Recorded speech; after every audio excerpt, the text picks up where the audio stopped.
You're listening to an Airwave Media Podcast. Feel like who art ed? We'll try to slice it. Who art ed? Mr. Wood art ed me. Yeah. Either way, it's ambiguous. It works on so many levels. I know. That's off to a great start. Welcome to Who Arted, weekly art history for all ages. I'm your host, Kyle Wood, and today we're going to be looking at Hieronymus Bosch and the Garden of Earthly Delights. Hieronymus Bosch and his style is a little bit hard to define. I mean, he's often compared to surrealism, but he was painting like 500 years ago, well before the surrealist movement as we know it. I would argue, though, a lot of his work is really ultimately just religious artwork. It just looks different than a lot of what we would expect. His fantastic paintings are just populated by grotesque creatures, these hybrid beings, and frankly, nightmarish landscapes. But they continue to captivate and, if I'm being honest, kind of confuse viewers even today.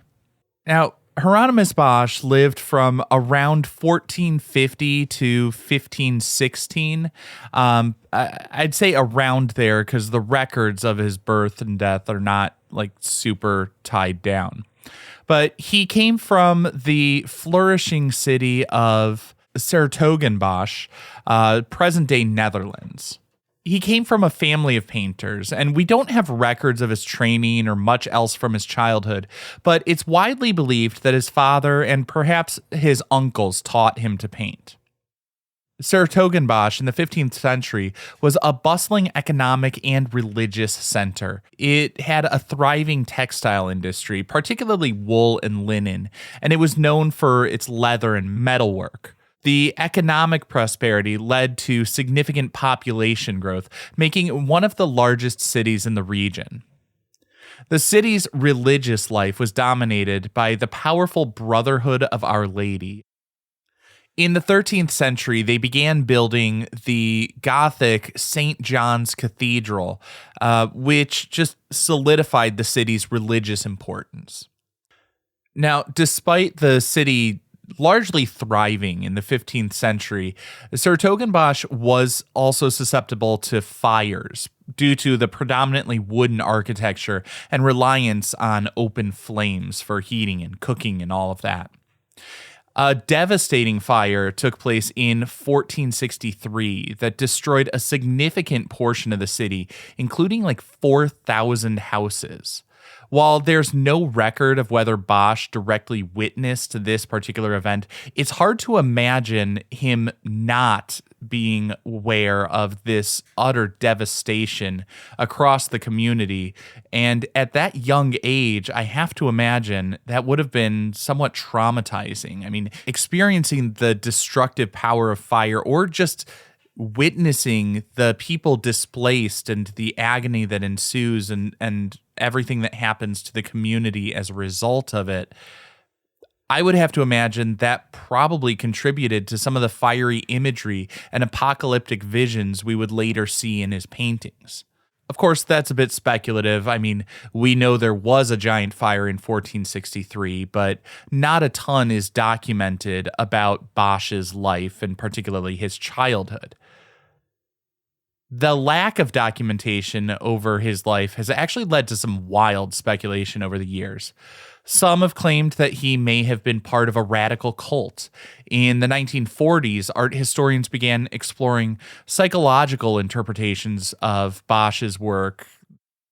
I think this probably is largely to do more with social trends in the 1940s than anything really on Bosch's work. I mean, the 1940s, this was on the heels of the surrealist movement and trends in psychology with like Freudian psychoanalysis kind of getting into pop culture. And then we see in the 1960s, there's this rise of the psychedelic culture and a renewed interest in altered states of consciousness. And at that time, some scholars began to consider the possibility of Bosch's familiarity with hallucinogenic substances, including ergot. Now, ergot was a fungus that can grow on rye bread, and people consuming that can suffer from a condition known as ergotism. Convulsive ergotism can cause hallucinations, seizures, and psychotic episodes.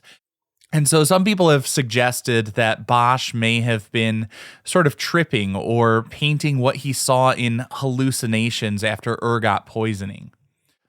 Now, while the ergot theory has gotten some traction, it still remains a fringe theory. Most historians will say that Bosch was most likely just a devoted Catholic making works that tackled religious stories and figures in a creative and highly idiosyncratic, but mostly sincere way. I personally ascribe to the notion that his work can come across as unsettling because he was a true believer of the religion and was upset over the distance between the moral ideals and lived experiences. Bosch's paintings defy easy categorization. So what I'm really going to do for the rest of this episode is just describe a little bit of what we're seeing in his most famous work, The Garden of Earthly Delights. Now, it's believed to have been painted between 1490 and 1510. Some scholars will narrow it down. It's somewhere in that ballpark, a good 500 years ago. Bosch was approximately like 40 to maybe 60 years old at that time. It's an oil painting on oak panels, which was common for the Northern Renaissance. While we don't have records to know exactly who commissioned it, it seems likely that it was a wealthy patron, possibly the Nassau family, due to its presence in their Brussels palace in like the 16th century. So this triptych unfolds in a complex and fantastical narrative across 3 panels. Actually, the narrative begins before we even see the titular garden. Traditional triptychs are hinged, so the side panels fold shut and conceal the central panel. In this case, when it's closed, the exterior would show an illustration from the book of Genesis in the Bible. We see the 3rd day of creation as God created water and land. The exterior is a monochrome, meaning it's basically just, shades of gray. It's all in one color of a landscape, and it's inside this spherical dome representing the earth. We see landforms that bear a resemblance to what we see inside the garden, but on the outside, it's all pure, yet to be marred by humanity. As the triptych is opened, the story unfolds. The left panel depicts the creation of Eve in the Garden of Eden, albeit with unusual details like fantastical creatures and a curious fountain. The fountain is often described as the fountain of life. Some describe it as a symbol of the literal source of life. Others see the water as symbolic of purity and innocence in Eden before the fall of man. Some have also pointed to the phallic look of the fountain as a symbol of fertility. This would seemingly go along with the specific depiction of Adam and Eve. You might notice it isn't God creating Eve from Adam's rib.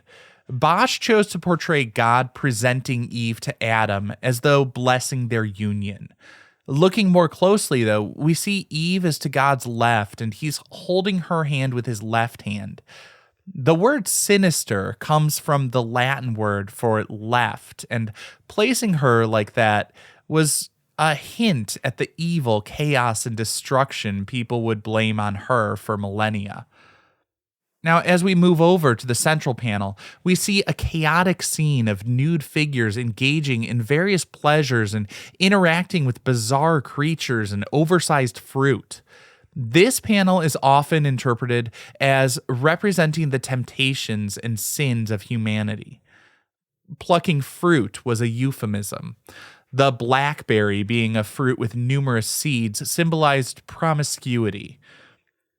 In the Garden of Earthly Delights, Bosch is showing humanity indulging and really overindulging with reckless abandon. There are fish out of water, perhaps symbolizing a disruption to the natural order. You might notice that among the animals strewn about the picture, there are several owls. The owl would actually be a recurring motif in Bosch's work. And while today we often think of owls as wise or as cute creatures that adorn children's clothing in nurseries, 500 years ago, the owl was seen very differently. The nocturnal predator swooping down from the darkness was seen as vicious and a symbol of the devil or forces of darkness. As we move to the right, the forces of darkness take over. I think it's interesting that the right panel, the sort of hellscape, is where we see the most man-made elements. The indication being God's creation and nature was paradise, but as humanity fell to sin and depravity, they destroyed that beautiful creation, leading to darkness and torment. The overall message is often interpreted as a moral warning about the fleeting nature of earthly pleasures and the consequences of sin. Some art historians believe that the hollow tree man figure in the right panel of Hell might be actually a self-portrait of Bosch, observing the chaos and the suffering he depicts. And really, that's just like the start of the hidden gems to discover in this painting. As a music lover, I was delighted to see musical instruments everywhere, but really, it's not so happy in here, and they're not being played in the typical way. People are making music with their glutes. Someone is trapped inside a drum, another is trapped inside a lute, and a man has sheet music inscribed on his butt. While all of this sounds completely out of the blue, it's actually based on some well-established traditions. Many look at Bosch's work and mistake it for medieval, although he was actually a Northern Renaissance artist. I think that mistake happens because this odd imagery, like people singing out of the south end of their digestive tract, is actually rooted in the tradition of marginalia doodles from medieval illuminated manuscripts. Bosch was an esteemed and well-connected artist with easy access to the church's collection of medieval manuscripts. A key difference is that marginalia were often meant to be a bit silly, but Bosch was deadly serious. He was using music as a symbol of evil. I mean, not all music would be considered evil. Obviously, church music was okay, but even back then, people were skeptical of secular music and associated it with the devil. Hence, the figure seemingly crucified by the harp. Bosch is sort of warning us about the misuse of these tools and how it can lead us astray. It's kind of a siren song, if you will. And even though I have been talking about this for probably longer than average on a mini episode, I've really just scratched the surface. I think the enduring power of Bosch's Garden of Earthly Delights lies in its masterful balance between the concrete and the ambiguous. He meticulously rendered hundreds of figures, creatures, and objects with incredible detail, creating a world that is simultaneously recognizable and just utterly surreal. Even though it's a very almost stern lecture and moralizing painting, it also feels very social. Like there's a fun element to it, not just in like the weirdness of it, but the way it invites us to talk about this work and to share our ideas and interpretations and connections with others. Like, I think largely that was the point. This was a piece to show off and spark debate and spark conversation and get people thinking about these issues. And on that level, I think he was highly successful because people have been puzzling over the work and offering their own interpretations for hundreds of years already. And likely, they'll continue to do so for hundreds of years to come.